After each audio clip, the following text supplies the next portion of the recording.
In this week's adventure, we're diving into rich culture, stunning scenery, and discovering new marine life while settling thrill-seeking urges in this little gem of a Spanish island tucked away in the Med Sea. Of course, there's some Anchorage drama. Oh yeah, I'm hitting someone else's boat. And we can't forget vital equipment failure. We don't have a gauge for a water tank, which would have been really useful now. Is that enough? You're done! That's all we can afford! We're leaving one charming little village a little richer before arriving at a new place. Anchor down in Greece. Wait, what? Greece? Get ready because this episode is jam-packed.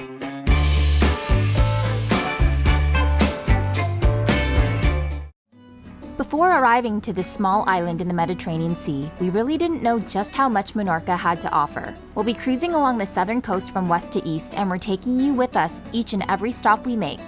We have no doubt that Minorca will climb its way up to the top of that bucket list. We are in the Anchorage of Mahón. Well, the closest we can get to Mahón. We're actually about a 2 nautical mile dinghy ride away from the main town here. Although Mahón's spot on the map is teeny tiny, it boasts as the 5th largest natural harbor in the world. Quite a number of boats in here, even though it's the beginning of off-season. Well, apparently there'll be up to 50 boats here at some time. There's only 20 now. That's because this is pretty much the only anchorage that you can drop the hook in to get close to the main town of Mahón. Otherwise, you have to go and pick up a marina, or there's a couple of floating docks. But yeah, definitely don't want to be crammed in here with 50 boats in the summer when there isn't the best holding. It's like the silty mud stuff, and we've read that a lot of people drag. Although the floating docks and of course the marinas are closer to town, a 2 nautical mile dinghy ride isn't a big deal for us, and we read beforehand that dinghy parking wouldn't be an issue either. I think we found it. I think we found a spot. That's fine. This is a very long pontoon. Doesn't say private property, doesn't say anything. We're gonna say this is it.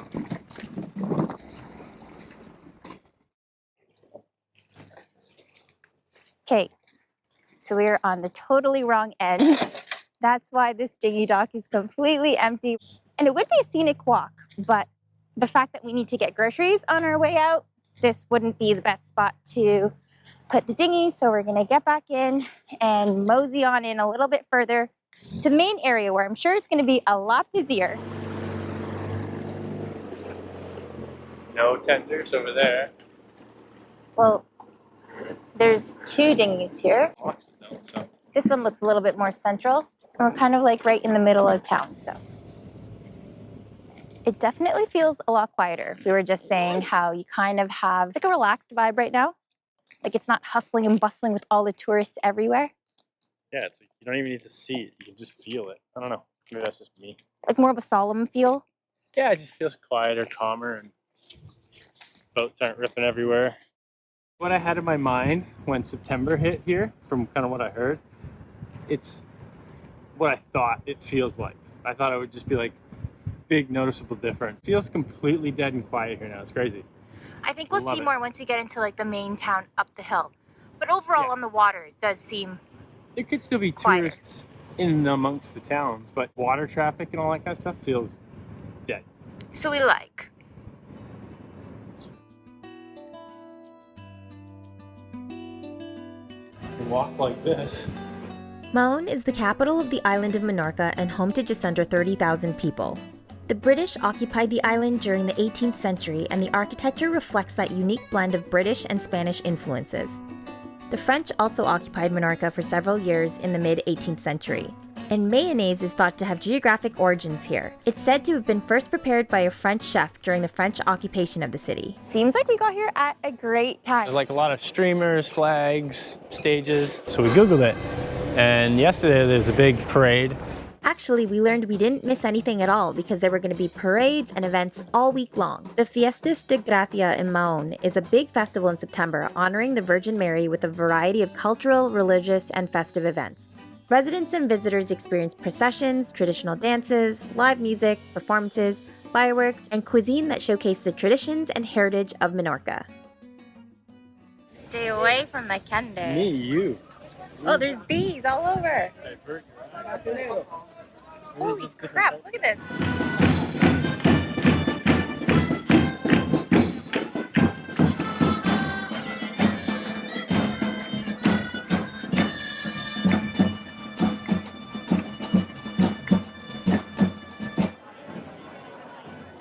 was a fun and lively visit into the city, but back in the Anchorage, there was a show of its own. Oh no. Is he dragging him?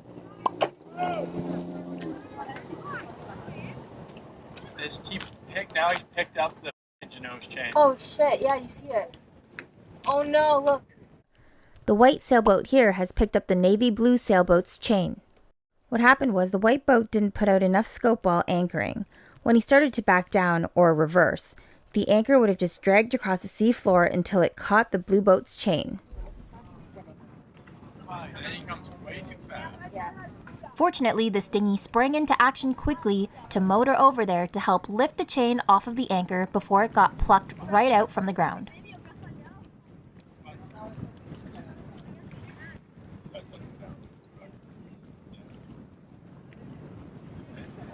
Oh, where's he going now? He's coming back over here? Still can't escape it. Can't win in this ridiculous place. Where is he going? He came by our boat. He was literally 2 feet from our hull. I think it was the closest passing we've had. The channel markers were actually moved inwards this morning, tightening up the Anchorage area so everyone's getting real snug in here.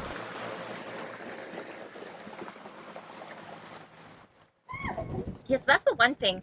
If you leave the boat and you're not on it, I mean, good thing the owners of that sailboat were on their boat, so they saw it happening. A lot of you had mentioned, you know, surveillance system would be good when you're off the boat. If that happens when you're off the boat and you see it on camera, there's nothing you can do about it because you're still not physically there. So that is one of the challenges still that we face when we leave the boat. Like, it's always going to be in the back of your mind because you never know, especially here, what goes on and who's zipping by. Especially here. In the Med. Even in off season. It doesn't matter when. I didn't think sailboats would do that. I thought it would be more the day charter boats, little day boats, just because they don't drop much chain anyways. And then they drag across. But that guy was like literally just putting his anchor on the ground and then dragging all the way across the anchorage. Like, of course you're going to pick someone else's anchor chain up. And then it's for like you're both dragging through the anchorage. Now you have two loose boats, and if you can't have the mobility to bend down and pull off the other guy's anchor to allow it to re-anchor, then you're both just going off in everyone else's boats, and it's just like... I think he was solo too, which makes it even... He was solo and didn't give a shit. That's the worst. Yeah, he kind of just stood up like, la la la la, what's going on? Oh yeah, I'm hitting someone else's boat. Okay. But funny, he just ended up leaving the anchorage because everyone's probably like, dude. Suffice it to say, that's our cue to leave. We stopped to see the town, and now it's on to the next. We're motoring our way around the southeastern point of the island, and I say motor because, you know, the wind lacks around here when you need it. We've just anchored down in Greece.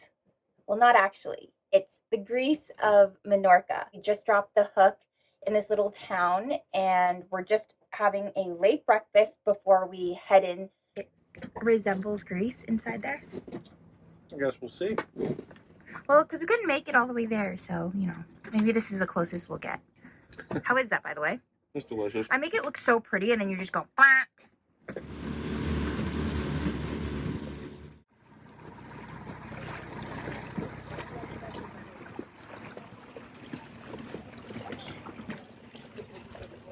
I think that spot is the designated dinghy spot. What spot? Right where this dinghy is. That's kind of number. No, I'm pretty sure you can.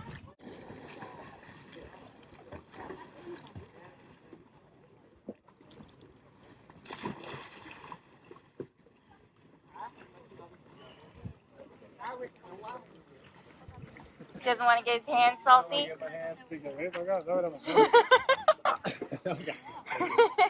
Travis got all used to those fountains in Rome. He doesn't want to dirty his hands without the ability to freshwater rinse them. I know. I hate having my hands all salty feeling. Go figure. Living on a boat. Well, we know how you are with Jibsea, so I'm not surprised. Located just outside of Mahón, 8 kilometers away, is Binibeca Bell. Binibeca is made up of 2 sections, the Old Village here and Binibeca New, an extension to the east. Interestingly enough, the Old Village isn't actually all that old. It was constructed between the late 60s to 70s to imitate the style of an old fisherman town, but with its whitewashed buildings, you'll often hear that the village looks more Greek than Menorcan. Most of the properties here are now tourist accommodations, but there are still some locals who reside within the 165 houses that are connected by these narrow cobblestone streets. This is probably what Greece is like. Do you think? Maybe. I The don't know. narrow and the white. This is so cool. Look at that. We don't need to go. Oh, shut it. Land exploration is almost always followed by water exploration, so now it's time to check out what's down under.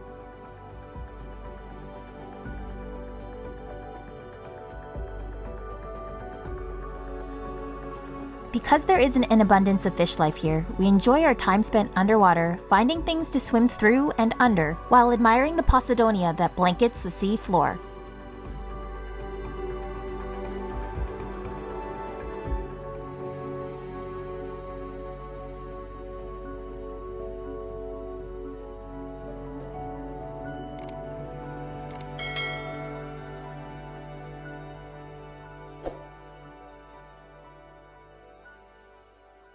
Now it's time for us to get away from the towns and enjoy our home on the water, somewhere a little more remote.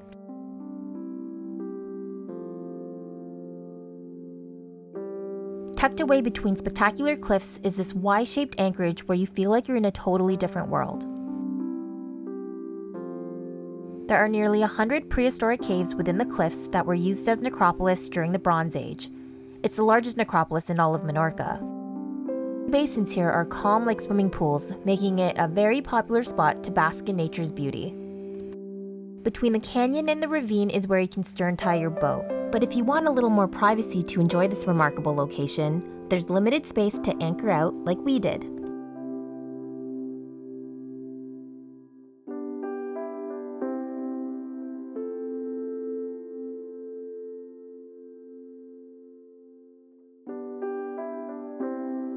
After a peaceful evening, we continue west along the Minorcan coast, arriving at a new anchorage where our adrenaline junkie on board has an itch to scratch. That cliff over there is calling my name. I'm gonna go check that out, see if I can climb up and jump off. That'll be my wake-up call. Gets my arms all pumped, gets me all excited.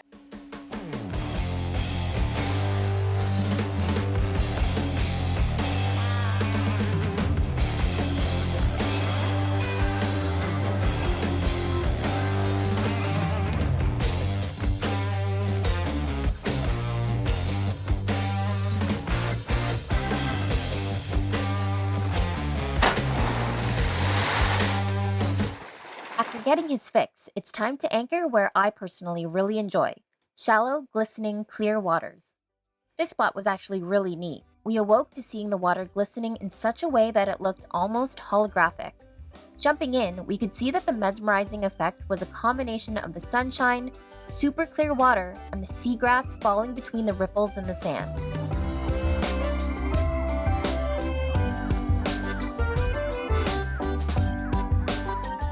We also saw something new in the water. This is a fried egg jellyfish, really pretty, and fortunately one that barely causes any stinging effect on humans, so we could get real up close and personal with it.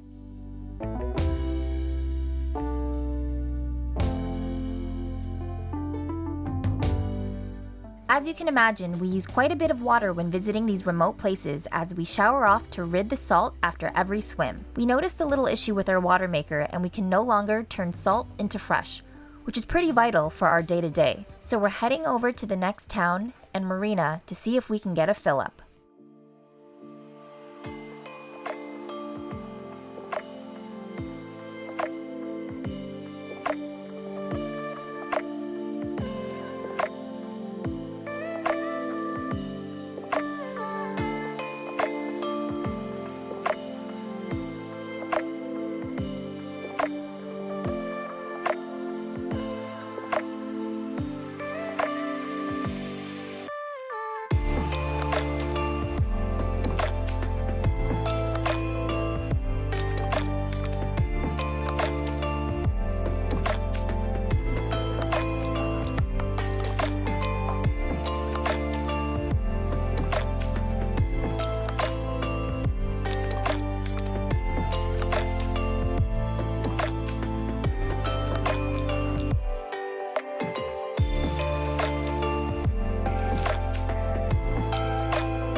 So that was a fail.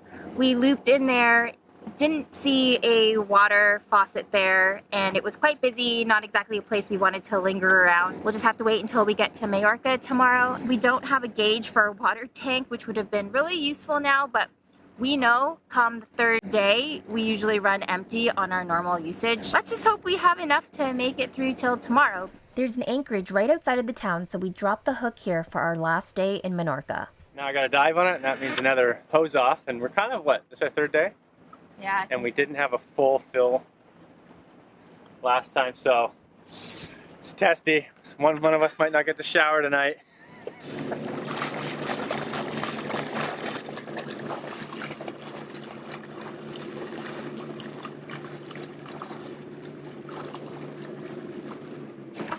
All right, we've got to be very careful with your showering off here.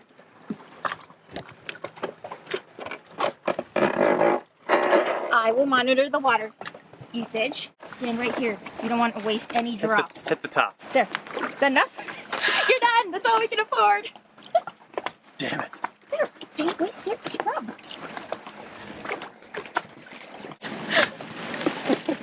Let gravity do its thing.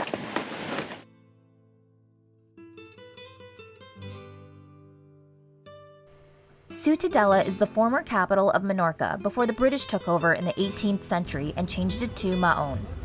Currently, the two main port cities have a similar population of 29 to 30,000.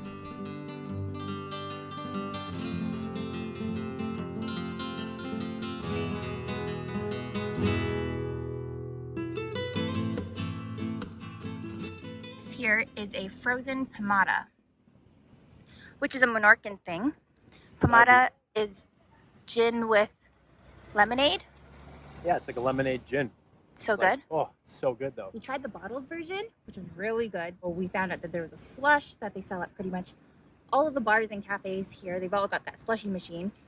And it is so hot today that this is perfect. And it's way better in a slushy because I feel like anything with lemonade has to be ice cold. And this is good. Little midday kick. Yeah. Oh, it's so good. We usually don't drink much. And I'm like, I guess in Spain we've drinking. In the Drinking. midday. Yeah, we've drinking in midday. Drink it? So we Oh usually gosh, get look, it. I'm getting as bad as you. Drinking, drink. Drink. We usually drink midday, which is weird. Only like, you know, a bit of sangria. But that's it. Everywhere else, midday, no. So we like the sugary cocktails, pretty much. Yeah, we love the sugar. Got a brain freeze coming up. I've never gotten brain freeze in my life. You need a brain to freeze it. Oh yes, he's got the jokes, folks. He's got the jokes. I'm just kidding. We know she's smarter than me. Oh, you're smart in your own way, and I'm smart in my own way. Well, we make a team. Good team. Good team. One of the main highlights in Ciutadella is its picturesque old town, where you can explore its various historical landmarks, which include the Santa Maria Cathedral. As you can see, similar to Mahón, there are far less people walking about once summer comes to an end. So empty, eh? What a difference. It's just gonna keep emptying out every week. Awesome. Okay, so it might be exceptionally quieter today because it's a Sunday. Learned that not even grocery stores are open, so Sunday must be, I don't know if it's like a religious day or just a day of rest here, but everything's closed. What'd you just pick up as we walk down the pier here? Travis? Show the people what you found. Here, just show us. Is it just one or is there like a bunch? You're like, hey, honey. Hey, first time we found actual tangible sweet tender. No, we've found coins, but not paper stuff. Much honey. We had to leave the scene of the crime because there's a lot of people eating there in case somebody tried to claim it. No, they it was couldn't. so far off. That is $75 Canadian. Half a week's groceries right Yeah. there. Pays to be Observant. very observant of your surroundings. Like I don't even think I stopped a beat. I just quickly He's like, seen it, stopped, "Oh." grabbed it, kept on walking like it was nothing. Woohoo! Travis finds. Travis finds. We hope you enjoyed exploring Minorca with us, and if you did, please let us know by giving this video a thumbs up. It's truly a special little island here in the Balearics. Coming up next week, we actually get a chance to hoist our sails, and we'll keep you updated with how we manage our water sitch. Make sure you're subscribed to our channel. You don't want to miss the special adventures we have coming up on Jibsea.